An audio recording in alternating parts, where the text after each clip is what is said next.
welcome to India Tonight. I'm Shribani Gharat. Now, the big story that we're tracking, of course, is the progress on the India-US trade deal. And India and the US are edging closer to the 24th July deadline on 10% tariffs, and talks over the India-US trade deal are still underway. Union Minister Piyush Goyal has dismissed reports that stated India is holding the deal and has asserted a mutually beneficial deal is being worked upon. My colleague Sumita gets us more details on the status of the India-US trade talks. That's right. The framework deal is ready between the United States and India, and it will be signed at the right timing. That's the word that's coming in from India's Commerce Secretary Rajesh Agarwal. He says that the understanding on both the sides is amply clear and trade deal talks with the United States are progressing well. India is looking at a comparative advantage, a preferential market access. He also said that talks are currently on with respect to the larger bilateral deal. They are also happening, and he doesn't see any challenges on that front either. He says that all aspects related to the trade deal will get addressed to ensure that there is sustainability in the trade deal. And this, of course, includes investigations that are related to Section 301. And he says that it is important to have sustainability in the trade deal. So, of course, the decision of what really happens after July 24th, which is when the 10% tariff imposed under Section 122, that really ends. So he says the decision of what really happens after July 24th on tariffs and trade architecture, that resides with the United States. Now, on USTR hearings, which took place a couple of days back, he says that there were two sets of investigations that were on. In fact, one set is at an advanced stage, which is related to labor. And of course, India has submitted its response on that front. And he says that the final investigation report can be expected to be out this month. Meanwhile, what's really happened is that Commerce and Industry Minister Piyush Goyal has dismissed reports around the US-India trade deal, which says that India has rejected any quick deal. He says that I had fantastic meetings with USTR Jameson Greer, USTR, when he visited Delhi in June, and both sides reaffirmed their commitment to an agreement that is balanced, that is commercially meaningful, and delivers tangible benefits for businesses, for workers, for farmers and consumers in both the countries. And he also reiterated that the teams on both sides, they remain fully engaged in achieving this objective. Well, to discuss this and the timelines and the India-US trade deal, we are now joined in by Abhijit Mukhopadhyay. He is a senior research consultant at Chintan Research Foundation. We also have Jayant Krishna, senior fellow, Center for Strategic and International Studies, and we are joined in by Ajay Dua. He is the ex-Commerce and Industry Secretary, Government of India. Thank you so much, gentlemen, for joining us today on ET Now on India Tonight. First, over to you, Mr. Dua. If the framework is truly 99% ready, what are the specific, operational and legal, sticking points over here that is delaying, or taking it over to the finish line, across the finish line to 100%? Thank you for having me in this discussion. I think it was never really at 99%. Whatever might have been claimed by the US ambassador to India, that it's 99% ready, and we've been hearing that figure for quite some time now. Yes, as a diplomat assigned to India, he would like to see the deal come through. In terms of diplomatic language, probably he was right, but not realistically on the basic issues which remain to be resolved for quite some time. And these have been, as you know, that the biggest of these was the market access which the US wanted for its agriculture, dairying sectors, and which has the potential of swamping the small and marginal farmers of India, the dairy farmers, as well as the agriculturists. So we had drawn this red line a long time ago, not just with the US, with all the countries with which we have done FTAs, and at the WTO, when the rules regulations were prepared. I remember way back in 2005, also at the Hong Kong Ministerial, exactly the same stand was taken by the Indian minister concerned, had said, for us, agriculture is not right. commercial thing. It is a way of life. It's a way of And life. Let's go over to Mr. Abhijit Mukhopadhyay and get his reaction. Also on the comments that were made by Minister Goel, saying that he has in fact maintained that national interests will not be compromised for quick timelines or short-term gains. Mr. Mukhopadhyay, we have July 24, the deadline staring at us in the face. How do you read these comments? I think this is a very realistic kind of a comment, I would say, because, this actually it conveys that on the sensitive issues of agriculture, dairy, and not many people are talking about textiles also, because there are, kind of problems there also as well. And also medical devices. So obviously, I think India should not, and India probably is not going into a situation where, in fact, anything big can be compromised in these kind of sectors. That is number one. Number two, what I believe is that nothing much has changed since the last time, the USTR representative Greer came in, and then they had an elaborate discussion. And then this 24th July, if we start looking at it as a race, before the deadline, we have to get into a kind of a deal. I think that is not the right way of looking at things. Third point, what is linked to this point also, that essentially I think what the government officials at this point of time did was, and also, Honorable Commerce Minister, that ultimately we have to, temper our expectations and let us not get into a situation where just to meet the deadline of 24th July, Absolutely, we get something which is uneasy. Right. Let's go over to Mr. Krishna. And thank you so much for patiently waiting for your turn, Mr. Krishna. But help us understand, will we meet the July 24th, the deadline at all? Does it seem likely now? And if we don't, then what is the fate of the negotiations going forward? Will they continue, or there will be a temporary pause? What will happen? I think negotiations will go on, and negotiations just don't happen when two parties meet, on a negotiating table in Delhi or in DC. Negotiations go on all the time, while, this time, what I've seen last time when, USTR, Jamieson Greer had come to India and he met Piyush Goyal, our Minister for Commerce. I think both have remained tight-lipped, and whatever they have said, they have talked about positive stuff. They have said it has to be a balanced deal, commercially meaningful to both the countries. There have to be tangible benefits for all stakeholders like businesses, farmers, workers, consumers in both countries. But the fact is, some of the outstanding issues which especially on the agriculture imports from the US, US exporting this stuff to India.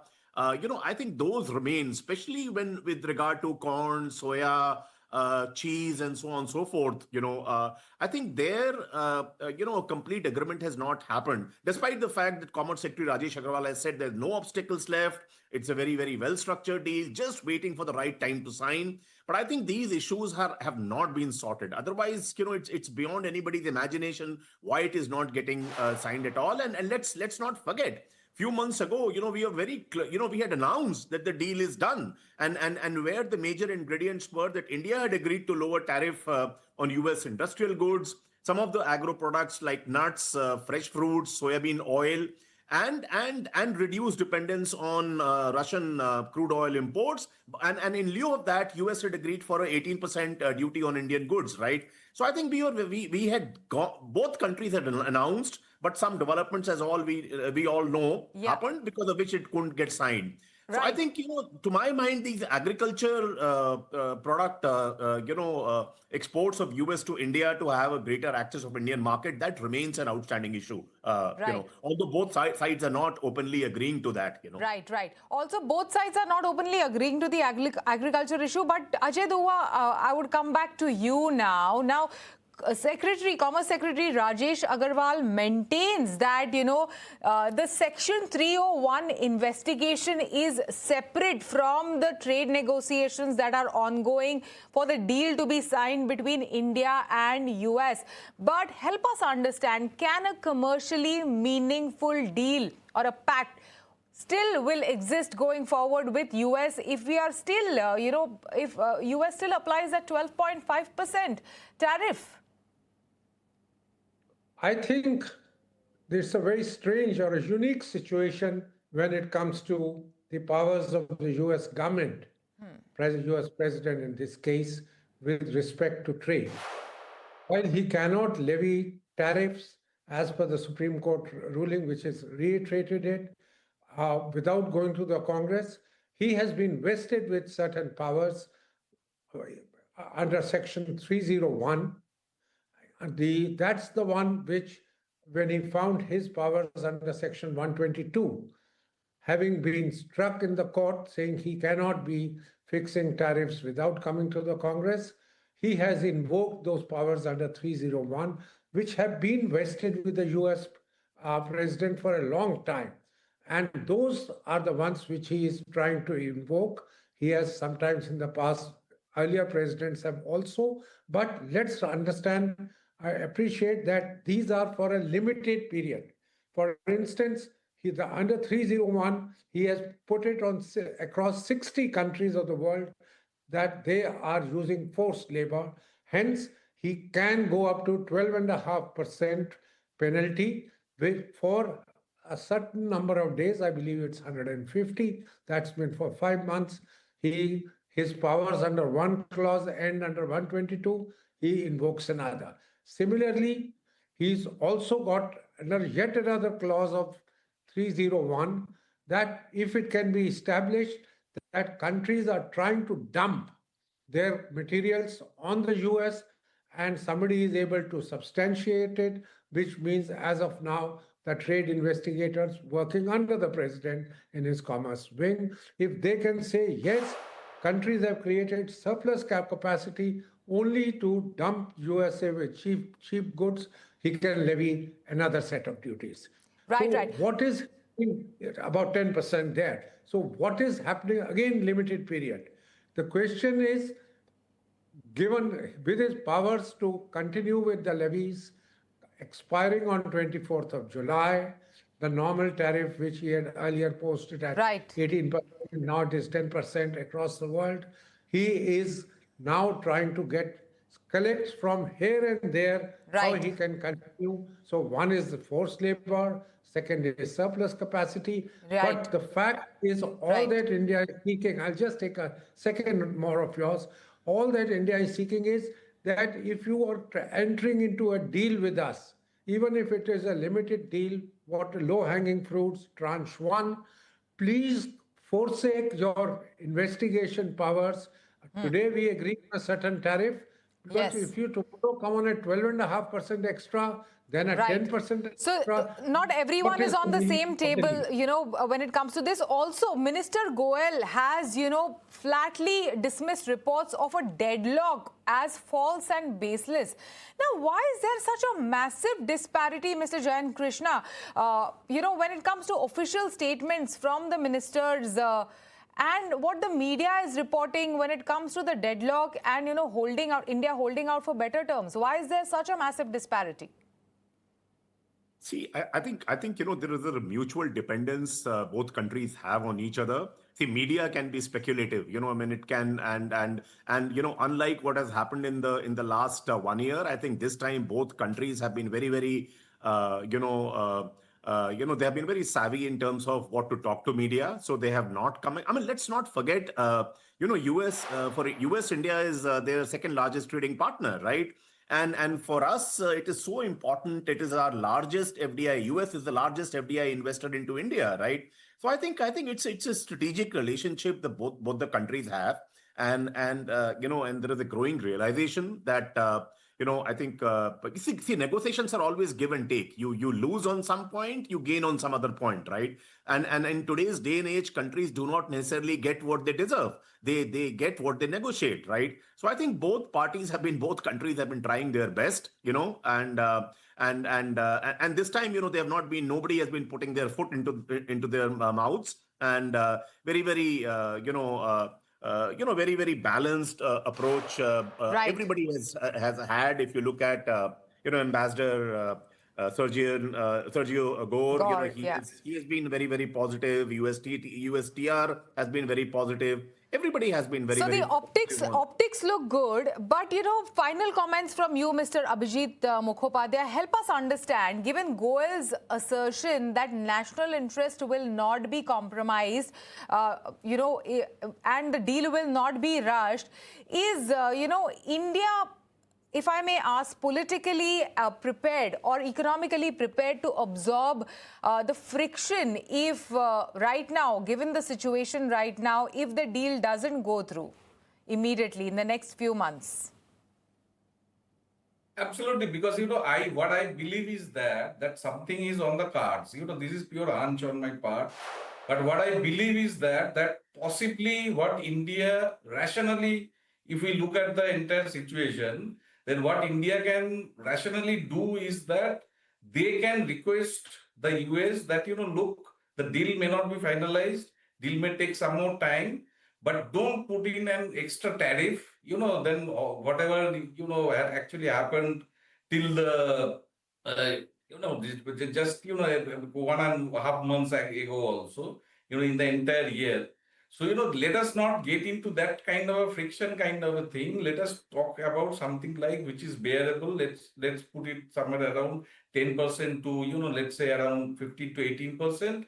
And then let's talk it out. And then another point I want to make, Section 301 is not, presidential power. It is under USTR Act. Since 1974, it is there. It's an umbrella act under which actually they can initiate any kind of, investigation. This time it is about labor.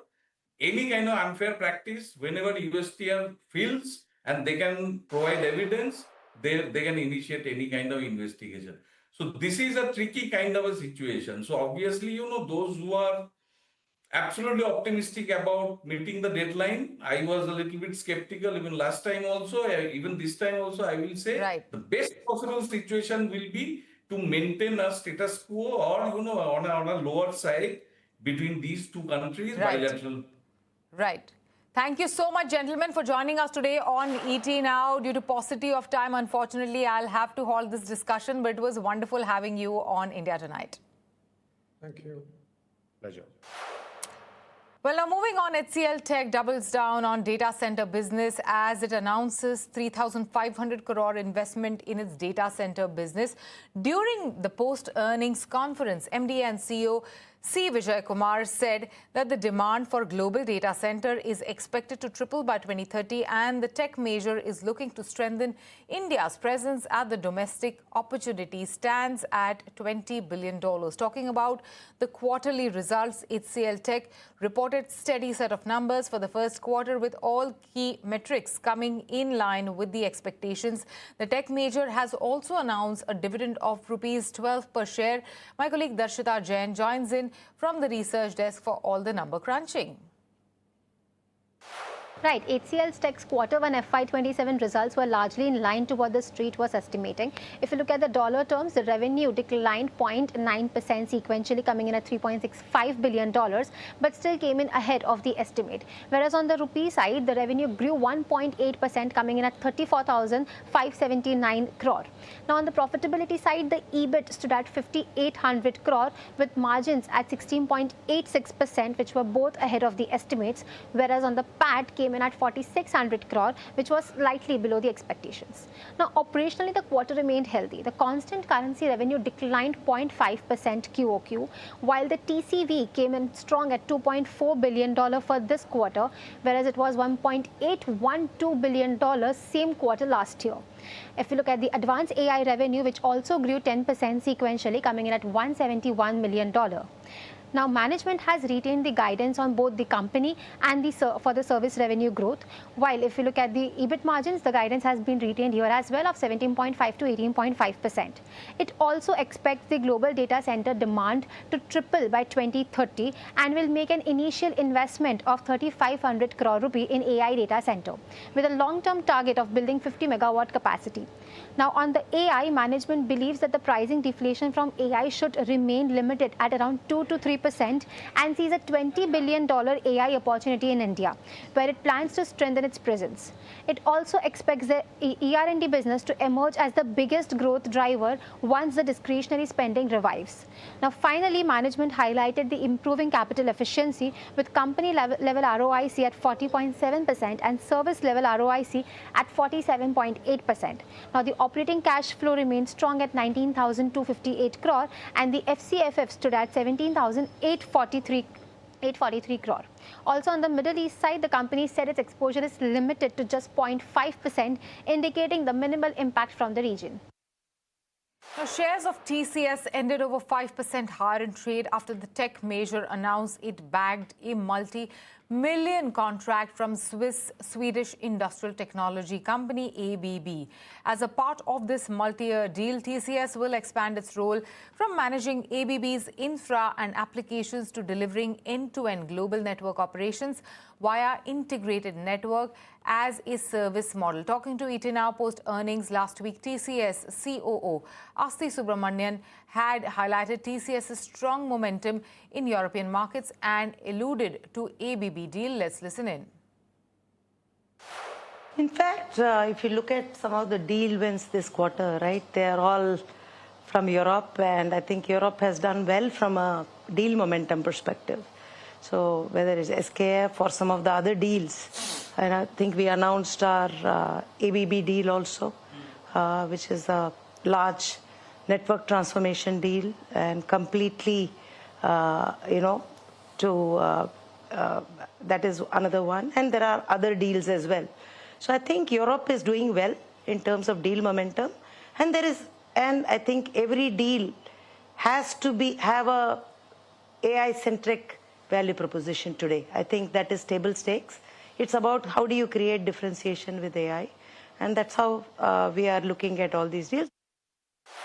Now, SEBI notifies amendments to employee service regulations to tighten staff conduct norms. SEBI expands conflict of interest framework for employees. Anurag Joshi gets us more details on that.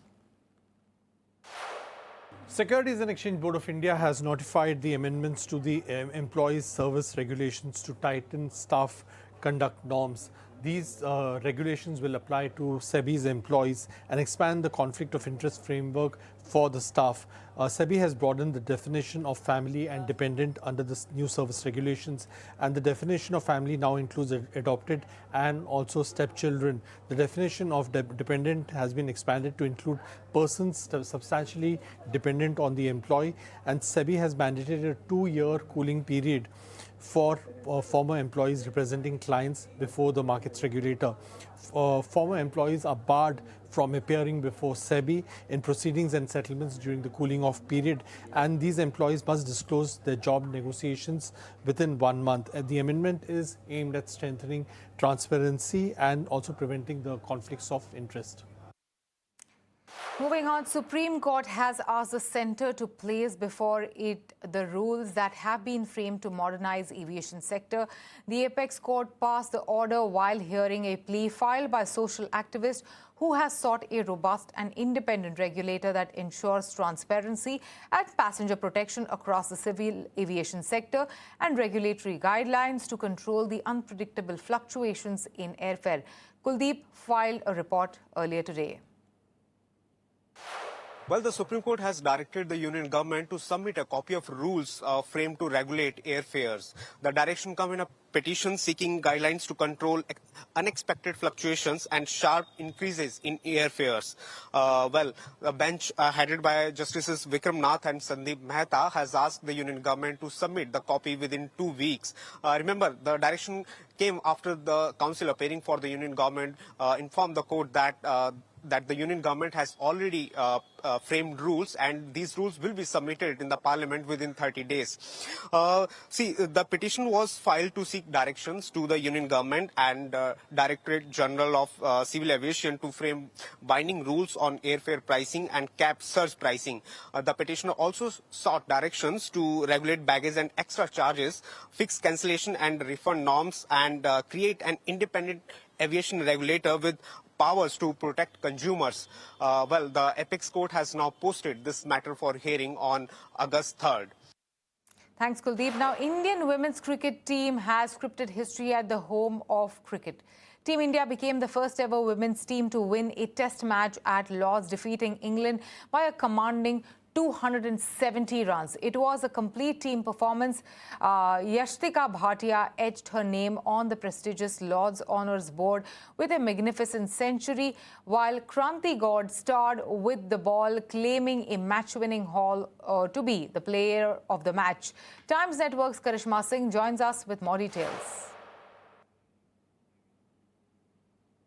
Well, yes, absolutely. This has been a very historic test match, one of test match at Lord's. And now the India women have won it. And what a way to do it, especially because remember, this is the team that everyone has been talking about. This is the match that everyone was talking about. Harmanpreet Kaur leading the women's team to this victory, and this is going to be remembered for a long, long time to come. You spoke about two players, Yastika Bhatia on the Lord's Honours Board for becoming the first woman to score a test century at Lord's, and Kranti Gaur taking a fifer and etching her name in the records book on the Lord's Honours Board. So this has been an absolutely wonderful win for the women's cricket team, and this is something that is going to take women's cricket in India even higher. They have already been setting benchmarks, winning the ODI World Cup. Of course, they did not perform well in the T20 World Cup, but after that, to come into this test match and beat England in England by a margin of 270 runs, this is going to be a win that is, one, going to be remembered, and second, going to be talked about when we talk about women's cricket in India. Thank you so much for joining us on ET Now today. Well, with that, it's a wrap on this edition of India Tonight. Goodbye from me, Shubhani Gharat, and the entire team of ET Now.